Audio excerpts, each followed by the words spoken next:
Assalamualaikum warahmatullahi wabarakatuh. Perkenalkan, nama saya Nurul Mukarromah dengan NPM 115 dari Perguruan Studi Akuntansi. Di sini saya akan memaparkan materi tentang sistem ERP sumber daya manusia. Itu ada masalah sumber daya manusia, di mana masalah sumber daya manusia ini terdapat menjaga keakuratan informasi karyawan, analisis dan desain pekerjaan, seleksi pelamar, kompensasi, administrasi manfaat, pelatihan, dan pelaporan pemerintah. Nah, seperti yang terlihat pada gambar tabel 3 ini, proses sumber daya manusia yang didukung oleh ERP terdapat sistem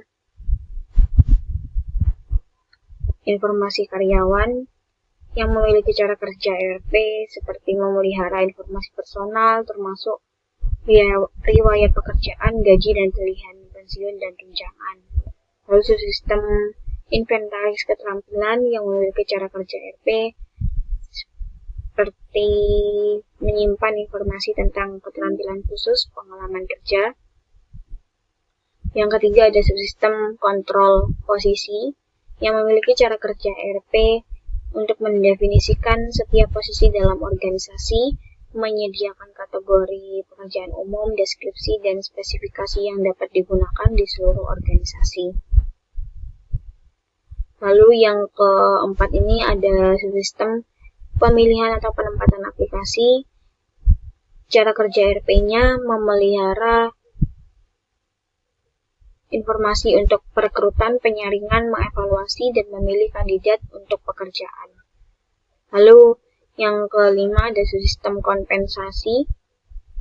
Cara kerja ERP-nya yaitu memelihara data kompensasi, memelihara karyawan, perubahan kompensasi misalnya kenaikan gaji sejarah, hasil evaluasi pekerjaan, hasil penilaian.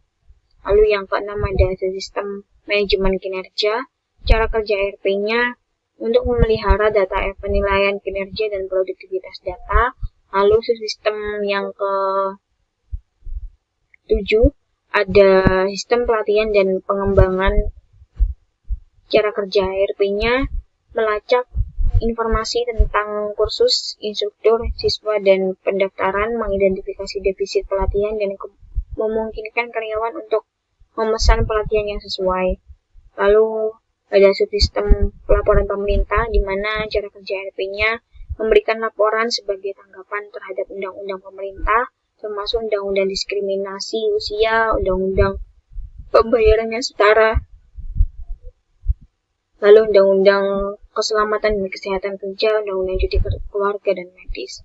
Yang terakhir ada subsistem daftar gaji, yang mana cara kerja ERP-nya untuk menghasilkan penggajian dan berbagai pernyataan. Selanjutnya ada evolusi sistem SDM, di mana secara historis terdapat ketergantungan pada aplikasi khusus yang berdiri sendiri yang mendukung pelacakan pelamar, perencanaan kompensasi dan tunjangan, pelatihan keterampilan, serta pelaporan waktu dan kehadiran. Proliferasi aplikasi ini menyebabkan data yang berlebihan yang sulit dikelola. Perangkat lunak sumber daya manusia yang mengelola dan memperbarui informasi tentang tunjangan, penggajian, dan tenaga kerja tanpa keterkaitan dengan sistem keuangan memiliki nilai yang terbatas. Dengan memadukan data SDM dan keuangan ini, nilai fungsi SDM telah meningkat bagi organisasi secara keseluruhan. Sehingga modul SDM ini dalam sistem ERP menawarkan keterkaitan antara aplikasi SDM dan sistem keuangan serta serangkaian proses standar berdasarkan praktik terbaik. Namun seperti halnya solusi ERP lainnya, tidak disarankan untuk menyesuaikan sistem. Selanjutnya ada modul SDM dalam sistem ERP, di mana komponen modul SDM dalam sistem ERP ini meliputi manajemen SDM, administrasi manfaat, penggajian, manajemen waktu dan tenaga kerja, dan karyawan atau manajer layanan mandiri. Yang mana manajemen SDM ini mencatat aktivitas personel mulai dari lamaran pekerjaan hingga pensiun.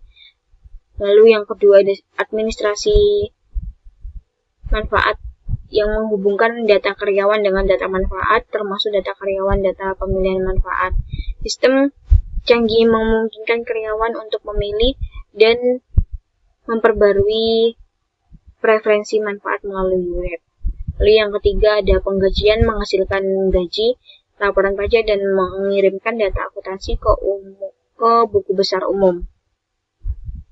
Lalu ada manajemen waktu dan tenaga kerja, mengumpulkan data untuk pelaporan waktu atau pekerjaan.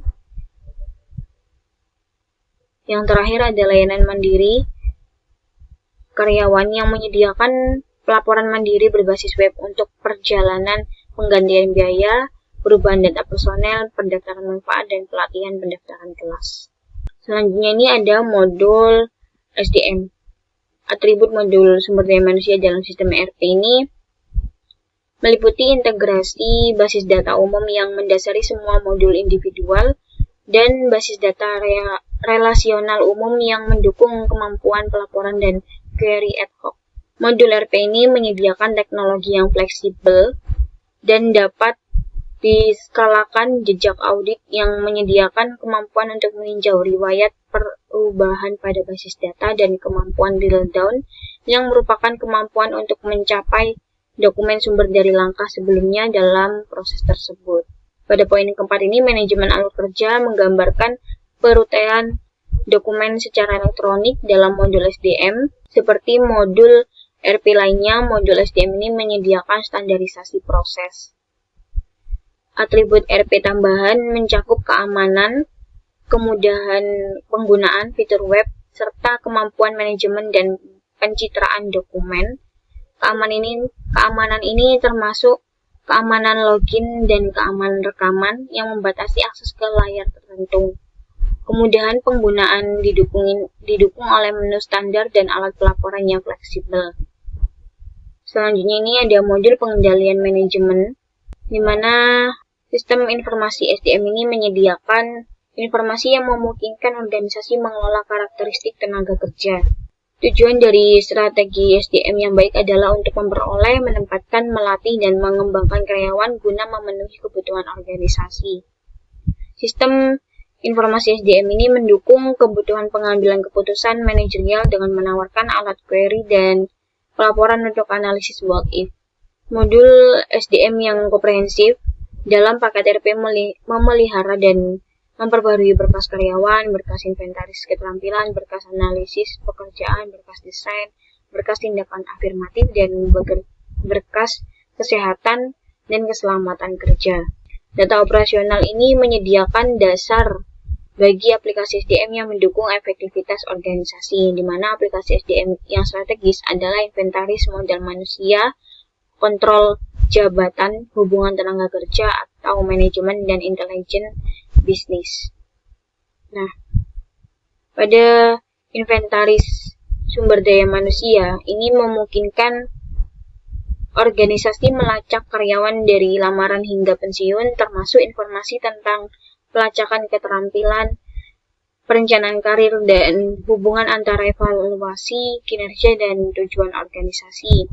Lalu yang kedua ada pengendalian posisi, di mana ketika kontrol posisi dikaitkan dengan penganggaran, manajer dapat merencanakan dan menganggarkan biaya personel.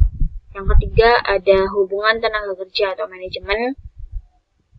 Itu modul SDM menyediakan informasi akurat seperti pelacakan daftar senioritas dan tindakan disipliner, serta pelacakan dan analisis keluhan dan kompensasi bekerja.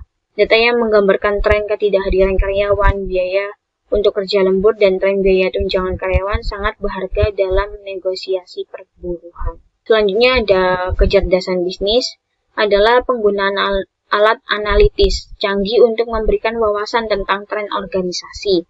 Banyak tren organisasi ini menarik yang terjadi di HR, termasuk analisis turnover, analisis rekrutmen dan pelatihan, serta gaji atau tenaga kerja perencanaan. Salah satu manfaat utama sistem ERP adalah integrasi modul.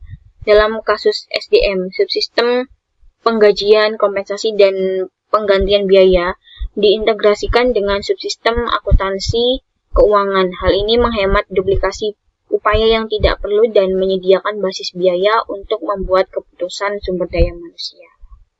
Baik, sekian pemaparan materi dari saya. Kurang lebihnya mohon maaf. Wassalamualaikum warahmatullahi wabarakatuh.